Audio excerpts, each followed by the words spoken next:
Hello everyone. Do you still get confused between for and since? Let's simplify this for you. See, since is used for the starting point, whereas for is used for the duration or period of time. Let's see the examples. It will be more clear to you. Sentence 1. I have been living in America dash 20 years. आपको since and for को ignore करना है, concept समझना है. So I have been living in America dash 20 years. Here we can see that 20 years is the duration. ये क्या है?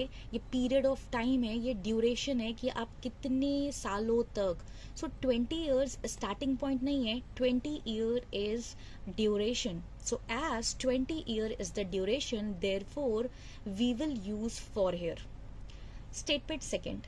I have been living in America dash 2005. Now we know that 2005 is the starting point. ये तो starting point बता रहा है कि 2005 से मैं अमेरिका में रह रहा हूँ. अब जब कोई 2005 से अमेरिका में रह रहा है, मतलब 2005 is the starting point, and हमें पता है कि starting point के लिए हमें since use करना है. So I have been living in America since 2005. Next, she has been waiting dash 2 hours. क्या 2 hours स्टार्टिंग पॉइंट है? नहीं भाई, it is the duration of time. ये तो टाइम पीरियड है, ये तो समय अंतराल है, ये तो 2 hours का ड्यूरेशन बता रहे हैं. चूंकि ये ड्यूरेशन है तो will go with for. Next, he has been sick dash Monday. ना वो बीमार है मंडे से, and Monday is the starting point. Monday से अब तक बीमार है, so Monday is the starting point उसके बीमार होने का. So we will go with since. Next, it has been raining dash morning.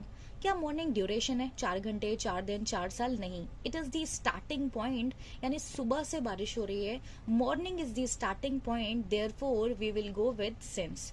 Next, he started playing the guitar dash 2010. अब अगर आप ध्यान से देखो तो वो जो ही है वो गिटार प्ले कर रहा है कब से? 2010 से. 2010 क्या ड्यूरेशन है? 10 साल, 50 साल या 5 घंटे का? नहीं, it is the starting point, that is why we will use since. Next, I have been living in Canada dash birth. बोल रहा है कि मैं कनाडा में रह रहा हूँ कब से? बर्थ से. क्या बर्थ कोई ड्यूरेशन है? नहीं, it is the starting point कि जब से बर्थ हुआ है. I have been living in Canada, है ना, सिंस देन, तब से मैं रह रहा हूं. तो it is the starting point, that is why I am using since here. Next, Neha has been playing badminton dash 5 years.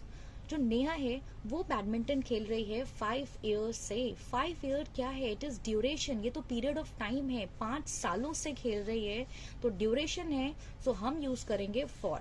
Next, Raghavendra has been running his company dash last year. बोल रहे हैं कि जो राघवेंद्र है वो अपनी कंपनी रन कर रहे हैं लास्ट ईयर से. अब लास्ट ईयर से लेके या 10 सालों से लेके, ये तो ध्यान से देखिए, last year is the starting point जब उसने अपनी कंपनी स्टार्ट की है. सिंस देन इनकी कंपनी रन कर रही है. तो लास्ट ईयर क्या है? ये ड्यूरेशन नहीं है. ड्यूरेशन तो 2 घंटे, 2 मिनट, 5 साल ये हो सकता है. Last year is the starting point when he started his company, और तब से रन करा रहे हैं, तो यहाँ पे हम यूज करेंगे since. Next, Mayank has been studying in this school dash 221. अब जो मयंक है वो 2021 से इस स्कूल में पढ़ रहा है. अब 2021 में उसने एडमिशन लिया, means that was the starting point. तो 2021 स्टार्टिंग पॉइंट है, therefore I will use since here. Next, Arkam has been learning judo dash a week. Arkam जो है वो जूडो सीख रहा है. कब से सीख रहा है? 1 वीक से. 1 वीक स्टार्टिंग पॉइंट नहीं है, 1 वीक से सीख रहा है, यानी 7 days से सीख रहा है. ये ड्यूरेशन है, and that is why am using for. Also अगर आपको कंफ्यूजन हो 1 week या अ मंथ, अ ईयर, तो आप ध्यान दीजिएगा कि वीक, मंथ, ईयर के पहले आ लगा हुआ है, आप इसके अकॉर्डिंग भी जा सकते हो फॉर. ठीक है, इसको हम नंबर 1 कंसिडर कर लेते हैं. फॉर अ वीक यानी 1 week. Here number is given कि ड्यूरेशन कितना है? 1 हफ्ते का है, 1 week का है, तो आप फॉर चूज कर लो. Anvita has been running dash an hour. Anvita 1 घंटे से दौड़ रही है। क्या 1 घंटा स्टार्टिंग पॉइंट है? नहीं, ड्यूरेशन बताया कि 1 घंटे से दौड़ रही है, 5 घंटे से दौड़ रही है, 5 दिन से दौड़ रही है। अगेन एन आवर मतलब ये 1 आवर के लिए स्टैंड कर रहा है, ये तो नंबर है। ड्यूरेशन बता दिया कि 1 घंटा, तो that is why we will use for here. So make sure कि अगर आपको स्टार्टिंग पॉइंट दिया है कि कोई काम कब से चालू हो रहा है, तो आप सिंस यूज करो। और अगर ड्यूरेशन दिया है कि 2 दिन, 2 घंटे, 2 साल, 2 मिनट, ठीक है, तो आप उसके लिए उस पीरियड ऑफ टाइम या उस ड्यूरेशन के लिए फॉर का यूज करोगे। Thanks for watching.